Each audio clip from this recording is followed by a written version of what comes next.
இந்த menstrual cycle வந்துட்டு நம்ம அண்டர்ஸ்டாண்ட் பண்ணிக்கிறதுக்கு என்ன பண்ணலாம் அப்படின்னு சொன்னா, so I have drawn a chart, ஒரு அட்டவணை மாதிரி வந்து போட்டிருக்கு. ஸோ இதுல ஈஸியா வந்துட்டு நம்ம அண்டர்ஸ்டாண்ட் பண்ணிக்கலாம். இப்போ இதை நான் எப்படி பிரிச்சிருக்கிறேன் அப்படின்னு சொன்னா, சீரியல் நம்பர் அப்படின்னு சொல்லிட்டு 1, 2 and 3. அதுக்கடுத்து பார்த்தோம்னு சொன்னா ஹார்மோன் லெவல் அந்த பார்ட்ஸ். ஸோ என்னென்ன ஹார்மோன் எந்தெந்த நிலைகள்ல வந்து பார்ட்டிசிபேட் பண்ணுது, ஸோ எந்த உறுப்பு மேல இது வந்துட்டு ஆக்ட் ஆகுது அப்படிங்கறத பத்தி. தென் அதுக்கடுத்து ப்ளீடிங் ஃபேஸ்ல என்ன நடக்குது, ஃபாலிகுலர் ஃபேஸ்ல என்ன நடக்குது, ஓவுலேட்டரி ஃபேஸ்ல என்ன நடக்குது, அண்ட் தென் லூட்டியல் ஃபேஸ்ல என்ன நடக்குது அப்படிங்கறத நான் தனித்தனியா வந்து எழுதியிருக்கேன். ரைட். இப்ப இந்த மாதவிடாய் சுழற்சியானது 4 நிலைகள்ல நடைபெறுது அப்படின்னு சொல்லி சொன்னோம். சோ இதுல ஃபர்ஸ்ட் ஃபேஸ் வந்துட்டு பார்த்தோம் அப்படின்னு சொன்னா ப்ளீடிங் ஃபேஸ், மாதவிடாய் நிலை அப்படின்னு சொல்லக்கூடிய ப்ளீடிங் ஃபேஸ். இந்த ப்ளீடிங் ஃபேஸ் வந்து ஃபர்ஸ்ட் நம்ம வரலாம். சோ இதுல என்ன நடக்குது அப்படின்னு சொன்னா, ரத்தம் வெளியேறக்கூடிய இந்த நிகழ்வினை தான் நம்ம என்ன சொல்றோம் அப்படின்னு சொன்னா ப்ளீடிங் ஃபேஸ் அப்படின்னு சொல்லி சொல்றோம். சரி, எப்படி ரத்தமானது இனப்பெருக்க உறுப்பின் வழியாக வெளியேறுகிறது அப்படின்னு சொல்லி பார்க்கும் பொழுது, நம்ம ஏற்கனவே படிச்சோம். அதாவது என்ன அப்படின்னு சொன்னா, ஃபீமேல் ரீப்ரொடக்டிவ் சிஸ்டத்தை பத்தி படிக்கும் பொழுது நான் சொன்னேன், the inner layer of the uterine wall is said to be the endometrium. The mucus, it is a mucous membrane, so where the fertilized egg is implanted அப்படின்னு சொன்னேன். சோ கருவுற்ற அண்டமானது கருப்பைச்சுவனுடைய உச்சோரான எண்டோமெட்ரியத்தில் அங்குதான் வந்து பதித்து வைக்கப்படும் அப்படின்னு சொல்லி சொன்னேன். அப்ப இங்க வந்து பார்த்தோம் அப்படின்னு சொன்னா endometrium. So this is the inner layer of the uterine wall. So இது வந்துட்டு என்ன ஆகுது அப்படின்னு சொன்னா, so the shedding of the endometrium, எண்டோமெட்ரியத்தில் காணப்படுகின்ற ரத்த நாளங்களானது வந்து சிதைவடையின் காரணத்தினால்தான் நமக்கு இனப்பெருக்க உறுப்பின் வழியாக ரத்தமானது வெளியேற்றப்படுகிறது. So the shedding of the endometrium or we can say sloughed off அப்படின்னு சொல்லி சொல்லலாம். சோ இதனால வந்து எண்டோமெட்ரியத்தில் காணப்படுகின்ற ரத்த நாளங்களானது வந்து சிதைந்து ரத்தமானது வெளியேற்றப்படுகிறது. சரி, இது எதனால ஏற்படுது அப்படின்னு சொல்லி சொன்னா, it is due to the secretion low level of the progesterone. So endometrium வந்து ஷெட்டிங் ஆஃப் அல்லது சிதைவடைவதற்கு காரணம் ப்ரொஜெஸ்ட்ரான் சொல்லக்கூடிய ஹார்மோனுடைய லெவல் வந்து குறைவாக இருப்பதன் காரணமாகத்தான் இந்த ப்ளீடிங் ஃபேஸ் ஆனது ஏற்படுகிறது என்பதை ஞாபகத்தில் வைத்துக் கொள்ள வேண்டும். அதுக்கு அடுத்தது பார்த்தோம் அப்படின்னு சொன்னா, நெக்ஸ்ட் வந்துட்டு follicular phase. So bleeding phase வந்து சொல்லிட்டேன். So bleeding phase அப்படிங்கிறது it occurs 1 to 5 days or 3 to 5 days அப்படின்னு சொல்லி சொன்னோம். So எண்டோமெட்ரியத்தில் இருக்கக்கூடிய ரத்த நாளங்கள் வந்துட்டு சிதைவடையுதுன்னு சொன்னேன். சிதைவடைவதன் காரணமாக ரத்தப்போக்கானது ஏற்படுகிறது. எதனால ஏற்படுகிறது அப்படின்னு சொல்லும்போது because of the low level of progesterone hormone. Right. Then we are coming to the next phase. இப்ப follicular phase or we can otherwise it is called a proliferative phase, பெருகு நிலை அப்படின்னு பேர்.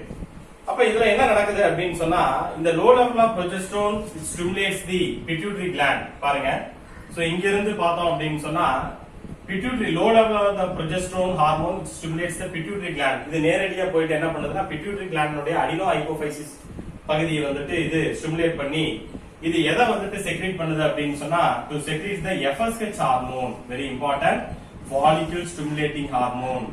பிட்யூட்டரியினுடைய அடினோ ஹைபோஃபைசிஸ்ல இருந்து follicle stimulating hormone ஆனது சுரக்கப்படுகிறது.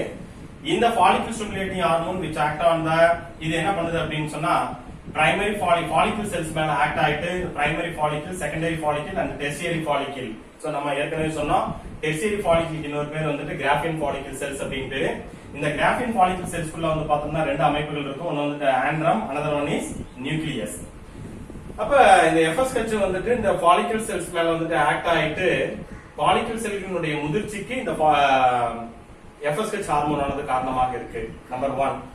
அதுக்கு அடுத்தது என்ன செய்யுது அப்படின்னு சொன்னா, இந்த follicle cells it secretes the estrogen hormone, very important, estrogen hormone and also some amount of luteinizing hormone. Luteinizing hormoneையும் ஈஸ்ட்ரோஜன் சொல்லக்கூடிய ஹார்மோனை வந்து இது சுரக்குது.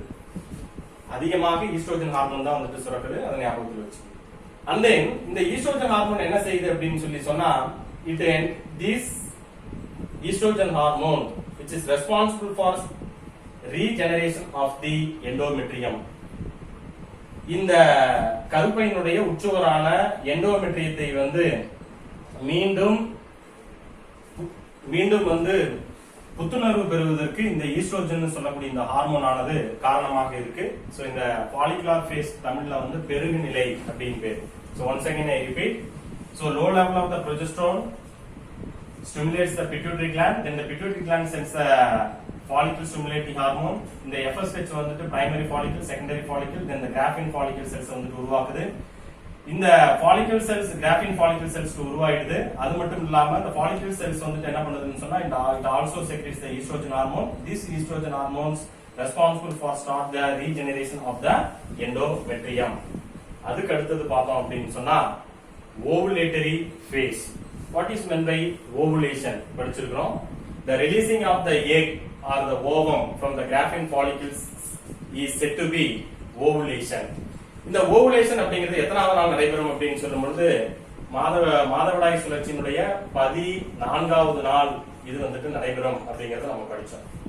இப்போ இந்த ஓவுலேட்டரி ஃபேஸ்ல அடுத்து என்ன நடக்குது அப்படின்னு சொன்னா பிட்யூட்டரி கிளாண்டுடைய அடினோ ஹைப்போஃபைசிஸ்ல இருந்து லூட்டினைசிங் சொல்லக்கூடிய ஒரு ஹார்மோன் ஆனது செக்ரீட் ஆகுது.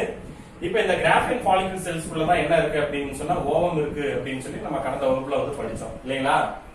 இப்ப ovulation வந்து நடக்குது. So ovulation, the ovum which is released from the ovary is called ovulation. So ovulation நடைபெற்று அண்டமானது இங்க விடுபட்டுச்சு.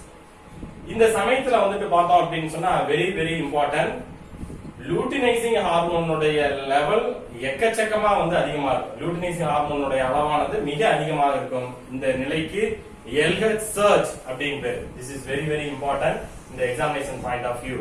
So bear in mind. அதுக்கு அடுத்தது எண்டோமெட்ரியத்தை பொறுத்த வரைக்கும் பார்த்தோம்னு சொன்னா there is இதுல வந்து பார்த்தோம் அப்படின்னு சொன்னா எந்த விதமான நிகழ்வுகள் வந்து நடைபெறுவது கிடையாது. சோ நான் எண்டோமெட்ரியம் வந்துட்டு பார்த்தோம்னு சொன்னா it is in normal condition. So ovulation, so the releasing of egg or ovum from the ovary is said to be ovulation. இது மாதவிடாய் சுழற்சியினுடைய எத்தனாவது நாள் நடைபெறும்னு சொன்னா 14வது நாள் நடைபெறும். ovulation நடைபெறுகின்ற பொழுது பார்த்தோம் அப்படின்னு சொன்னா இந்த லூட்டினைசிங் சொல்லக்கூடிய இந்த ஹார்மோன் வந்துட்டு மிக அதிகமாக சுரக்கும். இந்த நிலைக்கு LH surge அப்படின்னு பேர். அதுக்கு அடுத்தது we are coming to the fourth phase என்ன அப்படின்னு சொன்னா the last என்ன phase அப்படின்னு சொன்னா luteal phase, luteal நிலை அப்படின்னு பேரு. இது எத்தனாவது நாள் நடைபெறும் அப்படின்னு சொன்னா 15வது நாள்ல இருந்து 28வது நாள் வரை நடைபெறக்கூடிய நிகழ்வை தான் நாம் luteal நிலை அப்படின்னு சொல்லி சொல்றோம். சரி, இப்ப இதுல வந்துட்டு என்ன நடக்கும் அப்படின்னு சொன்னா இப்ப ஃபெர்டிலைசேஷன் வந்துட்டு நடந்தது அப்படின்னு சொன்னா என்ன நடக்கும் அப்படின்னு சொல்லி பார்க்கும் பொழுது இதுல ரொம்ப முக்கியமா வந்துட்டு பார்த்தோம் அப்படின்னு சொன்னா 14th டே வந்து நடக்கும் அப்படின்னு சொல்லி சொன்னோம். இப்ப graphene follicle cells under the ovulation, so after the ovulation the graphene follicles is converted into corpus luteum. நல்லா கவனிக்கணும். அண்டம் விடுபடுதல் என்ற நிகழ்வுக்கு பிறகு இது என்னவாக மாறிடுது அப்படின்னு சொன்னா கார்பஸ் லூட்டியம்னு சொல்லக்கூடிய ஒரு நிலை, கார்பஸ் லூட்டியம்னு சொல்லக்கூடிய ஒரு அமைப்பாக மாறுகிறது. This corpus luteum is a transitory endocrine gland, very important. இது ஒரு தற்காலிக நாளமில்லா சுரப்பியாக இது செயல்படுகிறது. இப்ப வந்துட்டு பார்த்தோம் அப்படின்னு சொன்னா இந்த கார்பஸ் லூட்டியம் வந்துட்டு பார்த்தோம் அப்படின்னு சொன்னா இது என்னென்ன ரோல் பண்ணுது அப்படிங்கறது ரொம்ப ரொம்ப முக்கியம். இது ரெண்டு நிலைகள் வந்து சொல்லலாம். Corpus luteum it is a transitory endocrine gland which is responsible. இப்ப ஃபெர்டிலைசேஷன் நடந்ததுன்னா என்ன பண்ணும் அப்படின்னு சொன்னா இந்த ப்ரொஜெஸ்டரோன் சொல்லக்கூடிய கர்ப்பகால ஹார்மோனுடைய லெவலை வந்துட்டு இது இன்க்ரீஸ் பண்ணும். ஒருவேளை கருவுறுதல் நடைபெறவில்லை என்றால் என்ன ஆகும் அப்படின்னு சொன்னா the level of progesterone is reduced. ப்ரொஜெஸ்டரானுடைய அளவானது குறைக்கப்படும். நான் ஏற்கனவே முதல்லயே சொன்னேன் ப்ரொஜெஸ்டரான் லெவல் வந்து குறைஞ்சு போச்சுன்னா இது நேரா மறுபடியும் எங்க போயிடும் அப்படின்னு சொன்னா அடுத்த சைக்கிளுக்கு போயிடும். என்ன நடக்கும்? ப்ரொஜெஸ்டரான் லெவல் வந்து குறைஞ்சு போச்சுன்னா என்ன நடக்கும்? எண்டோமெட்ரியம் வந்துட்டு ஷெட்டிங் ஆஃப் எண்டோமெட்ரியம், அதாவது கருப்பையினுடைய உட்சுவரான எண்டோமெட்ரியம் வந்து பிரேக் ஆகும். சோ பிரேக் ஆச்சு அப்படின்னு சொன்னா இதுல இருக்கக்கூடிய ரத்த நாளங்கள் வந்து சிதைந்து ரத்தமானது வெளிப்படும். சோ இதுதான் மிக முக்கியமானது. இப்ப இதுல ரெண்டு நிகழ்வு கார்பஸ் லூட்டியத்தை வச்சு நம்ம சொல்லணும். என்ன அப்படின்னு சொன்னா one is if the fertilization is takes place, கருவுறுதலானது நடைபெற்றால் என்ன நடக்கும்? if the fertilization is does not takes place, கருவுறுதல் சொல்லக்கூடிய நிகழ்வானது நடைபெறவில்லை என்றால் என்ன நடக்கும்? சோ இங்க I will write it here. இது நல்லா கவனிக்கணும், very important. If the fertilization is takes place, the corpus luteum it is an transitory endocrine gland. இது ஒரு தற்காலிக நாளமில்லா சுரப்பியாக செயல்படுகிறது. இது என்ன சார் செய்யும் அப்படின்னு சொன்னா this corpus luteum secrete progesterone estrogen and relaxin சொல்லக்கூடிய மிக முக்கியமான 3 ஹார்மோன்களை வந்து சுரக்கும். இதுல ப்ரொஜெஸ்டரோனை பொறுத்த வரைக்கும் பார்த்தோம்னு சொன்னா ரொம்ப ரொம்ப முக்கியம், நல்லா கவனிக்கணும். இந்த ப்ரொஜெஸ்டரோன் வந்துட்டு என்ன பண்ணும் அப்படின்னு சொன்னா இந்த எண்டோமெட்ரியம் கருப்பை சுவரினுடைய உட்சுவரான எண்டோமெட்ரியத்தை வந்து it is responsible for thickening of the endometrium and it stop the follicle stimulating hormone. ஒரு பெண்ணானவள் கர்ப்பமுற்று இருக்கின்ற காலத்தில் ஃபாலிகல் ஸ்டிமுலேட்டிங் ஹார்மோனை வந்து உற்பத்தியாவதை இது தடை செய்யும். அதுக்கடுத்தது வந்து பார்த்தோம் அப்படின்னு சொன்னா கருவுற்ற அண்டத்தை கருப்பையினுடைய உச்சுவரான எண்டோமெட்ரியத்தில் வந்து பதித்து அந்த கருவுற்ற காலத்திலிருந்து அந்த தாயினுடைய வயிற்றில் அந்த குழந்தையானது வெளியே பிறக்கும் வரை கர்ப்ப காலத்தை வந்து பாதுகாக்கக்கூடிய பணியினை இந்த கார்பஸ் லூட்டி இந்த ப்ரொஜெஸ்டரோன் சொல்லக்கூடிய ஹார்மோனானது செய்யும். இத்தகைய பணியினை செய்கின்ற காரணத்தினால்தான் இந்த ப்ரொஜெஸ்டரோன் சொல்லக்கூடிய இந்த ஹார்மோனுக்கு கர்ப்பகால ஹார்மோன் என்று பெயர். தமிழ்ல in English pregnancy hormone. Very very important.